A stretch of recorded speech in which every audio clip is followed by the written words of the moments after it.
Thanks to Hollywood depictions of the affluent lifestyles of New Yorkers, most Americans picture wealth when they think of Connecticut. They picture sprawling estates in Greenwich, owned by hedge fund managers raking in some of the highest household incomes in the nation. In some ways, the image isn't completely inaccurate. Connecticut does consistently rank high among the wealthiest states in America. Yet, beneath this prosperous facade exists a very different reality. Connecticut is also one of the most economically unequal states in the country. According to economist Mark Price of the Economic Policy Institute, the state ranks third nationwide in income inequality, with the state's top 1% earning 37 times more than the average income of everyone else. In fact, the Bridgeport, Stamford, Norwalk metro area is one of the most unequal regions in the entire United States. This contradiction isn't unique to Connecticut. Across the United States, the gap between rich and poor has expanded dramatically over the past several decades. While economic growth has continued, the benefits of that growth have increasingly flowed towards the wealthiest Americans. The United States Census Bureau reported that income inequality has reached its highest level in more than 50 years in 2018. Wages for many workers have stagnated while housing, healthcare, and education costs have continued to rise. Wealth buys access to better housing, stronger public services, and political influence. Poverty limits those. Things like where people attend school, what opportunities they have, and even how long they will live are all determined by someone's financial status. Connecticut provides one of the clearest examples of this disparity, containing some of the wealthiest communities in America, while also containing cities struggling with persistent poverty and nationally high rates of violent crime. Southport and Westside Bridgeport are only 6 miles apart, but economically feel worlds apart. Researchers at the Urban Institute found that Fairfield County contains immense financial capital and economic opportunity, but that much of the wealth remains geographically isolated from low-income communities. To understand how Connecticut became so unequal, it is necessary to look at the economic transformations that reshaped both the state and the nation over the last century. For much of the 20th century, Connecticut was an industrial powerhouse. Manufacturing jobs provided stable incomes for workers without requiring a college degree. Factories producing machinery, firearms, clocks, sewing machines, even submarines formed the backbone of many local economies. Workers were able to purchase homes, raise families, and contribute to local businesses, all on a factory worker's salary. Historians from Westfield State University and the University of Massachusetts at Lowell found that strong unions and industrial employment in Connecticut helped sustain middle-class communities throughout much of the 20th century. However, beginning in the post-war era and accelerating throughout the 1970s and 80s, many of these industries began to disappear because of a process known as deindustrialization. The companies increasingly moved production out of the Naugatuck Valley and Long Island Sound, opting for regions with lower labor costs and weaker labor protections. Researchers Robert Forant and Charles Perrell wrote about this process in Connecticut and Massachusetts in their paper titled "The Roots of Connecticut River Valley Deindustrialization, the Springfield American Bosch Plant, 1940 to 1975. After examining the history of the American Bosch plant in Springfield, they concluded that corporations increasingly prioritized profitability over community stability. In many circles, it is common thought to believe that unions caused industrial decline. The evidence presented by Forant and Perrell refutes this, suggesting that instead, management decisions and corporate restructuring played a major role in dismantling regional manufacturing economies. Labor unions were a driving force that created conditions for prosperity in the first place. As factories disappeared, so did many of the pathways into the middle class. The jobs that replaced them were often concentrated in the service sector, where wages were lower and benefits less secure. At the same time, labor unions faced significant decline nationwide. As collective bargaining weakened, workers lost an important source of leverage in negotiations. The PBS documentary, The History of Workers' Rights, explains that the decline of collective bargaining reduced workers' ability to negotiate for wages, benefits, and workplace protections. The consequences of these shifts are still visible today. Communities that once depended on manufacturing now seem like ghost towns filled with empty factory and warehouse buildings, shells of what they once were. Yet, deindustrialization alone cannot explain Connecticut's extreme inequality, especially around urban centers. Historical housing policy and segregation also played major roles. This is evident in New Haven. Today, New Haven is celebrated for its culture, universities, and historic architecture. However, this image is haunted by a long history of discriminatory housing and land use policies, often perpetrated by the elite institutions that our state prides itself on today.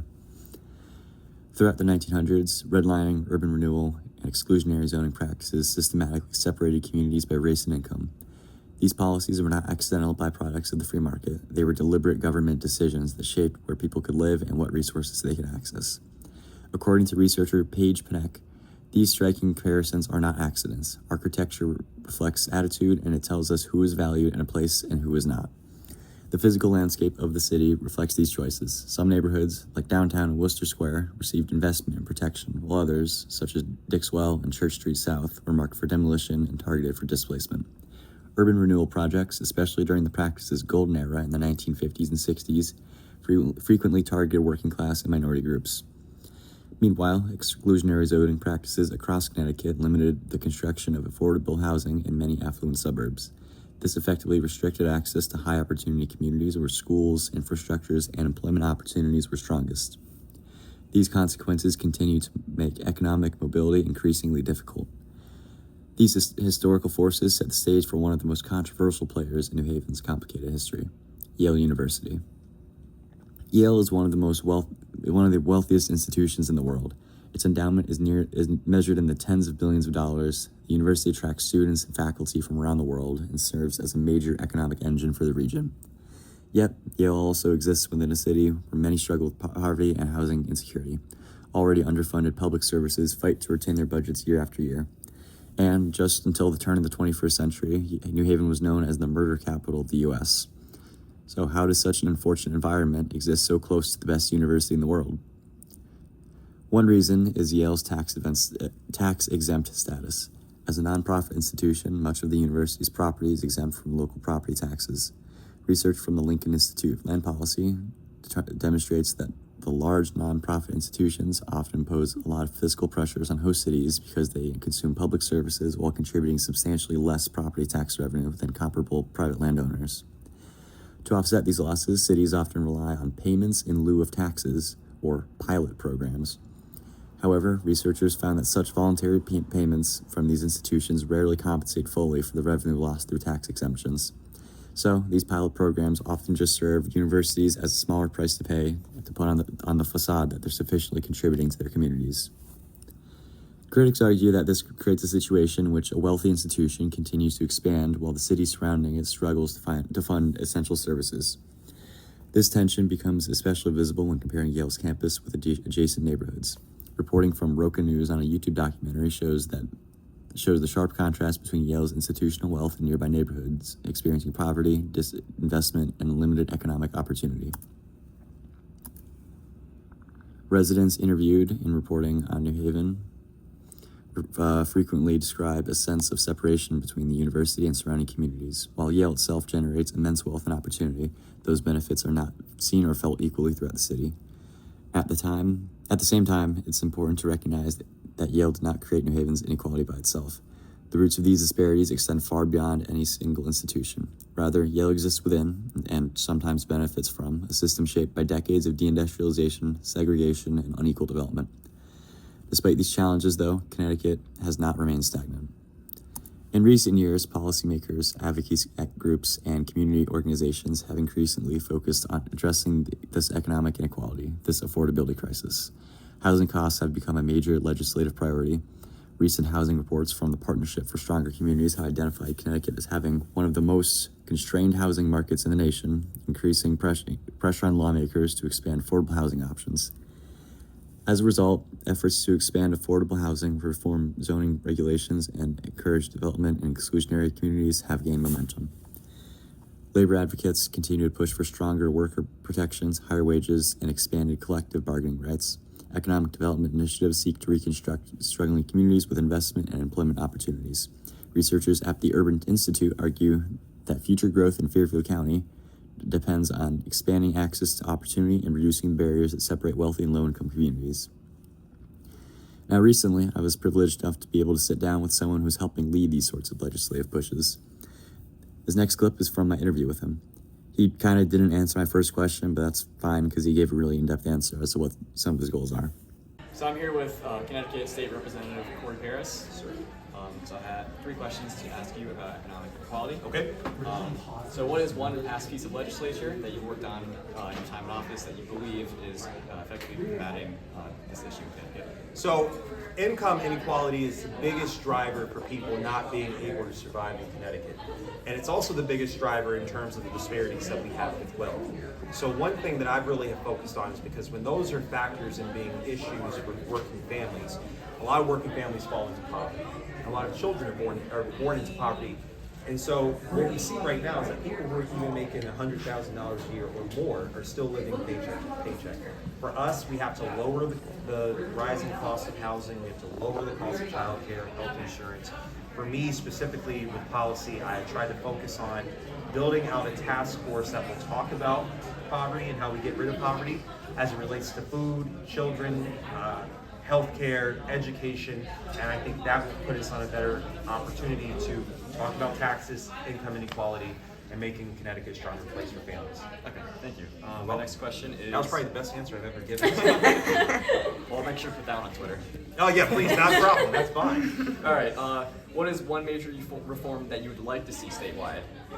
One major reform I would like to see statewide would be, I'd love for us to fix the property tax issue. I think that it's a regressive tax, which means that it costs people more to pay that tax than we actually get from income in our state or revenue in our state.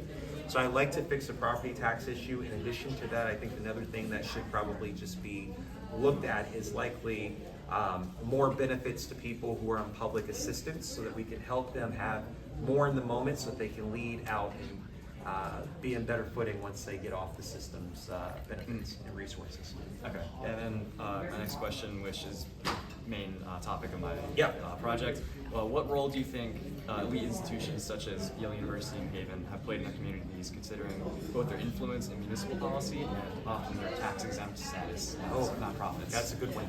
You know, I think that they've certainly done a lot to bring a lot of culture to their respective cities, but I think the problem is that they have to pay their fair share in taxes. If they paid more in taxes, there will be more money let up for transportation and housing for New Haven residents who are being pushed out and priced out. So I think that they have to pay more in taxes. It's the only fair thing to do, especially as a university that's charging a lot of money for young kids to go to school and earn a degree. Yep. All right, thank you so much. You're very welcome, man. Congratulations. There are many reasons to be optimistic about Connecticut's future. Recent reports from the Partnership for Strong Communities indicate that the housing affordability has become one of the state's most discussed policy issues, leading to increased attention from legislators, advocacy organizations, and local governments. Similarly, researchers at the Urban Institute point to opportunities for future growth if Connecticut can better connect its economic prosperity with communities that it has historically left behind. Legislators increasingly acknowledge that exclusionary zoning contributes to segregation and unequal opportunity. Municipal leaders are experimenting with new housing policies designated to expand access to high-opportunity communities. At the same time, labor issues have re-entered public discourse. Workers across industries have become more willing to wages and challenge the working conditions. While union density remains below its historic peak, the conversation surrounding workers' rights is far stronger than it was a decade ago. Even institutions like Yale have faced increasing public pressure to deepen their partnerships with New Haven and contribute more directly to the communities surrounding them.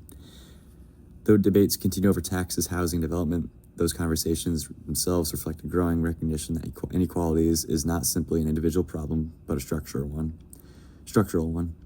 Connecticut still faces enormous challenges. The state remains one of the most unequal in America. Housing costs remain high. Wealth remains concentrated. Economic mobility remains difficult for many families. Yet, unlike many of the historical forces that discussed throughout this video, today's problems are being openly acknowledged rather than ignored. The history of economic inequality in Connecticut demonstrates that inequality was created through policy choices and economic decisions. Because of that, it can also be reduced through policy choices and economic decisions. The future of Connecticut will depend not on whether inequality exists, but on whether residents, institutions, and lawmakers are willing to continue confronting it. Thank you.